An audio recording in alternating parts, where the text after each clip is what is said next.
민수기 24장. 발람은 자기가 이스라엘에게 복을 빌어주는 것이 주님의 눈에 좋게 보였다는 것을 알고는 매번 의뢰하던 것처럼 마술을 쓰려 하지 않고 대신 광야 쪽으로 얼굴만 돌렸다. 발람은 눈을 들어 지파별로 진을 친 이스라엘을 바라보았다. 그때 그에게 하나님의 영이 내렸다. 그는 예언을 선포하였다. 부올의 아들 발람의 말이다.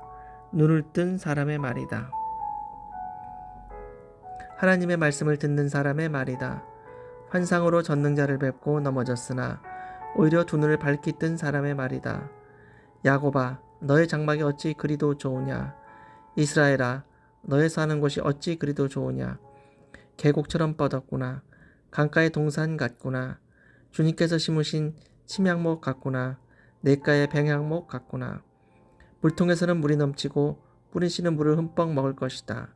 그들의 임금은 아각을 누르고 그들의 나라는 널리 위세를 떨칠 것이다. 하나님이 그들을 이집트에서 이끌어내셨다. 그에게는 들소와 같은 힘이 있다. 그는 나라들, 곧 대적들을 집어삼키고 대적들의 뼈를 짓부수며 활을 쏘아 대적들을 꿰뚫을 것이다.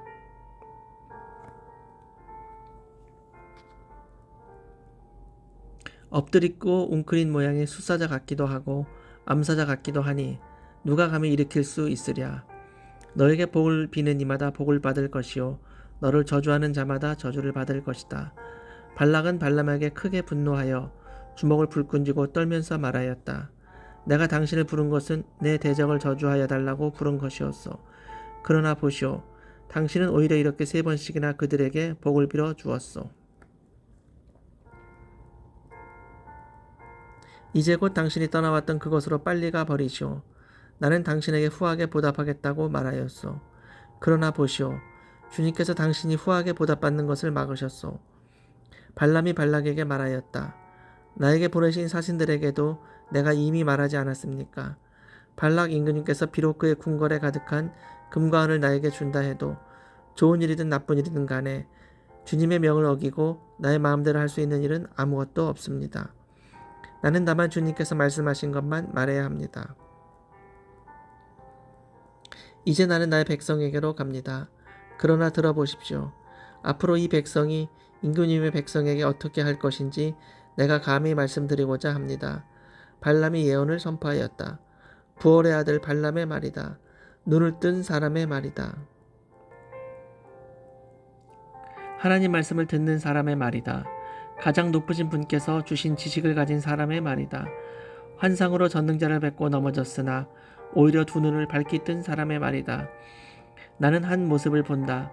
그러나 당장 나타날 모습은 아니다. 나는 그 모습을 환히 본다. 그러나 가까이에 있는 모습은 아니다. 한 별이 야곱에게서 나올 것이다. 한 통치 지팡이가 이스라엘에서 일어설 것이다. 그가 모압의 이마를 칠 것이다.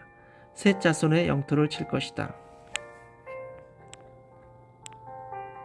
그는 에돔을 차지할 것이다. 대적 세일도 그의 차지가 될 것이다. 이렇게 이스라엘의 힘을 떨칠 것이다. 야곱에게서 통치자가 나와서 그 성읍에 살아남은 자들을 죽일 것이다. 또 그는 아말렉을 바라보면서 예언을 선포하였다. 아말렉은 민족들 가운데서 으뜸이었으나 마침내 그는 망할 것이다. 또 그는 겐 족속을 바라보면서 예언을 선포하였다. 내가 사는 곳은 든든하다.